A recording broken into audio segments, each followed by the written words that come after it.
Hello everyone, welcome to Learners channel. In this video we are going to discuss Indian democracy के function Nehruvian इरा के period में। Nehruvian इरा मतलब जब जवाहरलाल नेहरू जो थे हमारे प्रेसिडेंट थे, उस टाइम के पीरियड में इंडियन डेमोक्रेसी के क्या फंक्शन रहे थे उसके बारे में हम इस वीडियो में पढ़ने वाले हैं। 2.1 टॉपिक है, मेजर 2 बच्चों का, मेजर 2 का सिलेबस और साथ में माइनर का। ठीक है, तो सबसे पहले जो जवाहरलाल नेहरू हैं इनको आर्किटेक्ट बोला जाता है मॉडर्न इंडिया का। मतलब इन्होंने मॉडर्न इंडिया को इतने अच्छे से वेल विंग शेप में प्रिपेयर किया है कि इनको आर्किटेक्ट बोला जाता है। मिनिस्टर जो है इनका सिग्निफिकेंट रोल है डेमोक्रेटिक इंस्टीट्यूशंस को शेप करने में। ठीक है, उसके बाद फर्स्ट पॉइंट हमारा आता है इसमें इंस्टीट्यूशनलाइजेशन ऑफ डेमोक्रेसी। ठीक है, यहाँ पे क्या है, जवाहरलाल नेहरू जो हैं इस पीरियड में, देखो जवाहरलाल नेहरू जो थे वो फर्स्ट प्राइम मिनिस्टर बने थे और तभी हमारी कंट्री में डेमोक्रेसी जो थी वो लागू हुई थी।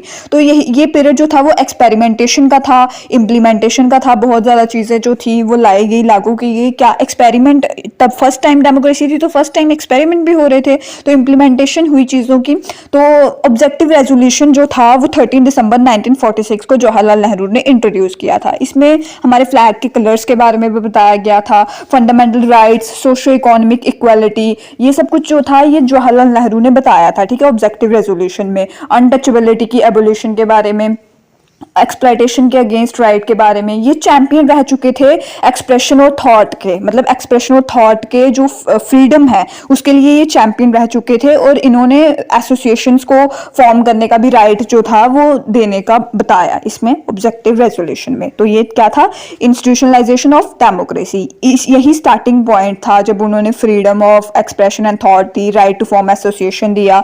ओके, नेक्स्ट पॉइंट हमारा आता है आइडिया ऑफ सेक्युलरिज्म। सेक्युलरिज्म क्या होता है, जब कोई भी मतलब रिलीजन जो है ना ही सुपीरियर है ना ही इंफीरियर है, सारे रिलीजन जो है इक्वल हैं। तो सेक्युलरिज्म क्या शो करता है, यूनिटी इन डाइवर्सिटी। सारे डाइवर्सिफाइड तो हैं बट सारे यूनिटी में हैं। ठीक है, हमारा नेक्स्ट पॉइंट आता है वेलफेयर स्टेट।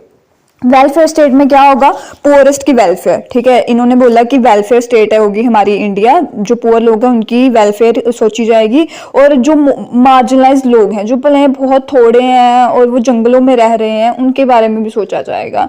ठीक है, उनके बारे में भी कुछ किया जाएगा। उसके बाद आता है हमारा election commission of India and universal adult franchise. जो इलेक्शन कमीशन था वो बना हमारा 25 जनवरी 1950 को। ठीक है, तो जो यूनिवर्सल एडल्ट फ्रेंचाइज वही कि जो 21 ईयर्स का बंदा होगा उसको वोट देने का राइट होगा। उस टाइम पे जब हमारी डेमोक्रेसी थी, अभी तो 18 ईयर्स का हो गया, बट उस टाइम पे 21 ईयर्स के पर्सन को राइट टू वोट था। ठीक है, तो हमारी फर्स्ट जनरल इलेक्शन हुई थी 1951 में। ठीक है, फर्स्ट इलेक्शन फॉर लोकसभा तो अक्टूबर 1951 में, और टिल फरवरी 1952 तक जो थी वो चली थी।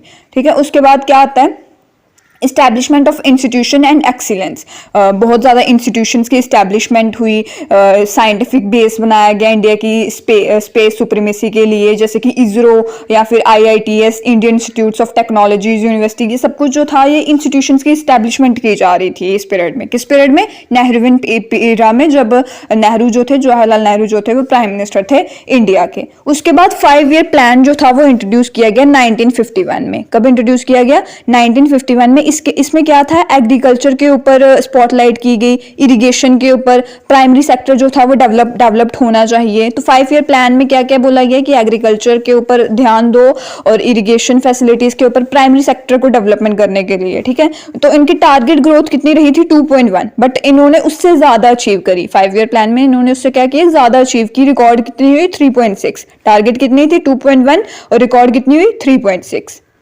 उसके बाद आती है हमारी मिक्स्ड इकोनॉमी। अब देखो इन्होंने बोला कि स्टेट भी होनी चाहिए, पब्लिक भी होनी चाहिए, प्राइवेट सेक्टर भी होना चाहिए। इंपॉर्टेंस है प्राइवेट सेक्टर की, तो मिक्स इकोनॉमी होगी। ठीक है, फिर उसके बाद आता है हमारा सोशलिज्म। ठीक है, क्या आता है, सोशलिज्म। गवर्नमेंट ने बहुत ज्यादा इंडस्ट्रीज जो थी कंट्रोल की, ताकि वो क्या कर सके, बेनिफिट कर सके इक्वली लोगों का भला कर सके। सोशलिज्म होता ही भलाई है। ठीक है, तो सोशलिज्म कैसे होगा, जब गवर्नमेंट जो है वो कंट्रोल करेगी, प्राइवेट सेक्टर कंट्रोल करेंगे तो वो प्रॉफिट के लिए करेंगे। उसके बाद आता है हमारा Panchsheel, set of 5 principle. India और चाइना का फाउंडेशन एग्रीमेंट किया इन्होंने 1954 में। ठीक है, 5 प्रिंसिपल उन्होंने इसमें बताए वो क्या 5 प्रिंसिपल थे कि हमें एक दूसरे की रिस्पेक्ट करनी है, ठीक है, एक दूसरे के टेरिटोरियल इंटीग्रिटी और सॉवरेनिटी की, मतलब जो कंट्री है उसके अपना पूरा रूल है अपनी कंट्री पे, दूसरी कंट्री जो है उसके ऊपर रूल नहीं कर रही है, तो उस सॉवरेनिटी के लिए हमें रिस्पेक्ट करनी है, ठीक है। उसके बाद क्या है, इसमें क्या था कि इन्होंने बोला कि कोई दोनों कंट्रीज जो है वो एक दूसरे के ऊपर हार्म या अटैक नहीं करेंगे, ठीक है। ये किसके बीच में वो था, इंडिया और चाइना के बीच में। कब हुआ था, 1954 में। क्या 5 प्रिंसिपल थे, फर्स्ट प्रिंसिपल था टेरिटोरियल इंटीग्रिटी एंड सॉवरेनिटी, यानी कोई कंट्री जो है वो अपने बॉर्डर को मतलब एक्सपैंड इम्पोज नहीं कर सकती है कि ये हमारा वो है border, territorial integrity. Second point क्या है, म्यूचुअल नॉन एग्रेशन, वो दोनों में मतलब समझौता होगा कि दोनों एक कंट्री एक दूसरे पर अटैक नहीं करेंगी। और फिर उसके बाद म्यूचुअल नॉन इंटरफेरेंस, दोनों कंट्रीज जो हैं वो एक दूसरे के इंटरनल अफेयर्स में इंटरफेयर नहीं करेंगी और एक दूसरे को म्यूचुअल बेनिफिट्स देखेंगी कि भाई एक चीज के बदले आप हमें क्या दे सकते हो, ठीक है। उस टाइप की म्यूचुअल बेनिफिट्स होंगे और इक्वालिटी होगी और पीसफुली दोनों जो है वो क्या करेंगे, कोएग्जिस्ट करेंगे, ठीक है। पीसफुली जो है उनके बीच में समझौते होंगे and they will reside with peace, ठीक है। ये जो 5 प्रिंसिपल थे ये किसमें थे, पंचशील में। ये फाउंडेशन एग्रीमेंट था, कब हुआ था, 1954 में। किसके बीच में, इंडिया एंड चाइना के बीच में। अब बात करते हैं पंचायती राज सिस्टम की। पंचायती राज सिस्टम, डिसेंट्रलाइजेशन। अब देखो जो पंचायती राज था वो इस्टेब्लिश हुआ अक्टूबर 2 1959 में। कब हुआ, अक्टूबर 2 1959 में। और राजस्थान जो थी वो फर्स्ट स्टेट थी जिसमें ये पंचायती राज सिस्टम जो था वो इस्टेब्लिश किया गया। तो डिसेंट्रलाइजेशन क्या होता है गाइस, जब पावर को बहुत ज्यादा हिस्सों में जो है वो डिवाइड किया जाता है। जैसे कि सेंटर है, पहले मान लीजिए सेंटर के पास सारी पावर है, ठीक है। अब उस थोड़ी पावर जो है वो स्टेट के पास चली गई, ठीक है। किसके पास चली गई, स्टेट के पास चली गई। अब उनमें से थोड़ी पावर जो है वो विलेजेस के पास चली गई। विलेजेस में पंचायत होंगी, सरपंच होंगे, चेयरमैन, वही चेयरमैन जो है उन्हीं को सरपंच बोला जाता है। तो ये चीजें जो है वो होंगी, ठीक है। तो क्या हुआ, जो पावर थी वो डिसेंट्रलाइज हुई, वो पावर जो थी वो शेयर की गई। पावर शेयर करना ही क्या कहलाता है, डिसेंट्रलाइजेशन कहलाता है। तो पंचायती राज इस्टेब्लिश हुआ था अक्टूबर 2 1959 में और राजस्थान जो थी वो फर्स्ट स्टेट थी जहां पे पंचायती राज सिस्टम जो था वो इस्टेब्लिश किया गया। उसके बाद आता है हमारे लैंड रिफॉर्म्स।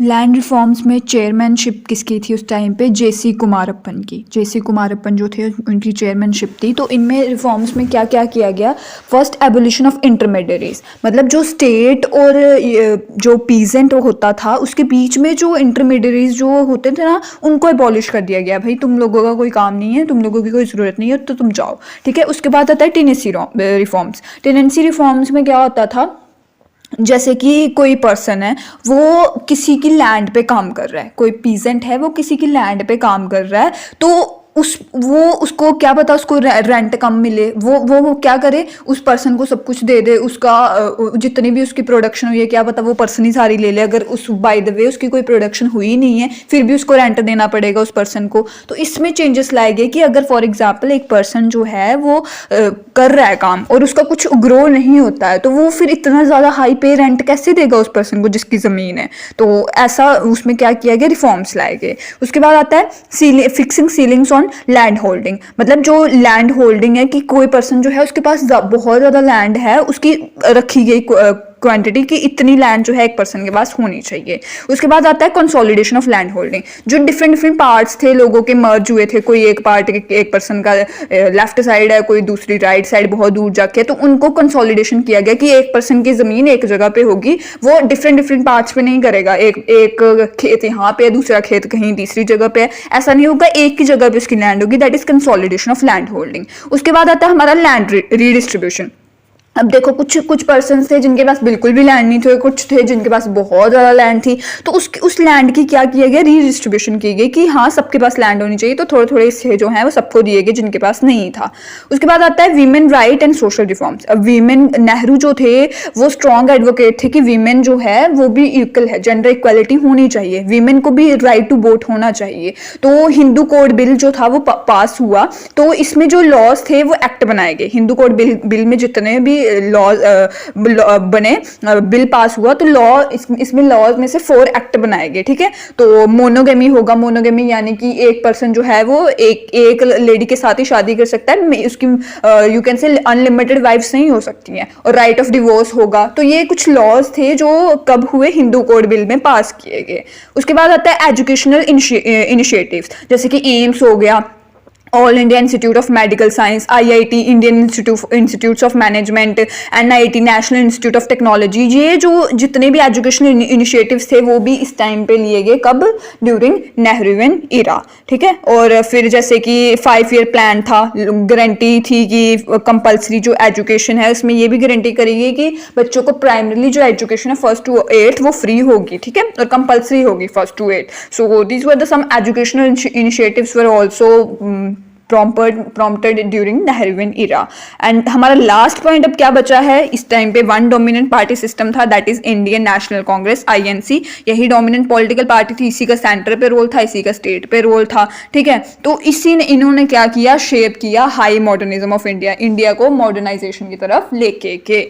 सो क्या डिस्कस किया, अब हम क्विकली रिवाइज कर लेते हैं। जवाहरलाल नेहरू को आर्किटेक्ट बोला गया है, डेमोक्रेसी की इंस्टीट्यूशनलाइजेशन हुई, जैसे कि ऑब्जेक्टिव रेजोल्यूशन इंट्रोड्यूस किया किसने, जवाहरलाल नेहरू ने, सेकुलरिज्म का आइडिया, वेलफेयर स्टेट, फिर उसके बाद universal adult franchise, election commission of India, institutions की इस्टेब्लिशमेंट की गई, कौन कौन से institution, ISRO, IITs, universities, 5 year plan को इंट्रोड्यूस किया गया, मिक्सड इकोनॉमी बताया गया, सोशलिज्म बताया गया, पंचशील जो किसमें, चाइना और इंडिया में एग्रीमेंट हुआ था, कब, 1954 में। तो 5 जो आइडियाज़ थे, क्या, म्यूचुअल रिस्पेक्ट होनी चाहिए टेरिटोरियल इंटीग्रिटी और सॉवरेनिटी के लिए। नेक्स्ट पॉइंट क्या था, म्यूचुअल नॉन एग्रेशन, कोई भी एक दूसरे पर अटैक नहीं करेगा। फिर उसके बाद म्यूचुअल नॉन इंटरफेरेंस, कोई भी एक दूसरे के इंटरनल अफेयर, एक्सटर्नल अफेयर में इंटरफेयर नहीं करेगा। और उसके बाद इक्वलिटी होगी, म्यूचुअल बेनिफिट्स होंगे, पीसफुल को एग्जिस्टेंस होगी। फिर उसके बाद पंचायती राज सिस्टम हुआ, अक्टूबर 2 1959 में इस्टेब्लिश। राजस्थान जो थी वो फर्स्ट स्टेट थी जहाँ पे ऐसा हुआ। लैंड रिफॉर्म्स लाए गए, और इस टाइम के चेयरमैनशिप किसके पास थी, JC कुमारप्पन के पास। फिर वीमेन के राइट के बारे में नेहरू जो थे वो स्ट्रांगली एडवोकेटेड थे, तो उन्होंने हिंदू कोड बिल भी पास हुआ जिसमें 4 एक्ट थे और 2 एक्ट मोनोगेमी और लॉ ऑफ डिवोर्स था। उसके बाद एजुकेशनल इनिशिएटिव्स के बारे में हमने पढ़ा, एम्स, IIT, NIT, ठीक है। और उसके बाद 1 dominant party system, INC, Indian National Congress, central state level, और ये हाई मॉडर्निज्म ऑफ इंडिया को शो करता है। तो these were the some points shape करता है हाई मॉडर्निज्म ऑफ इंडिया को। I hope you understand. Thank you so much.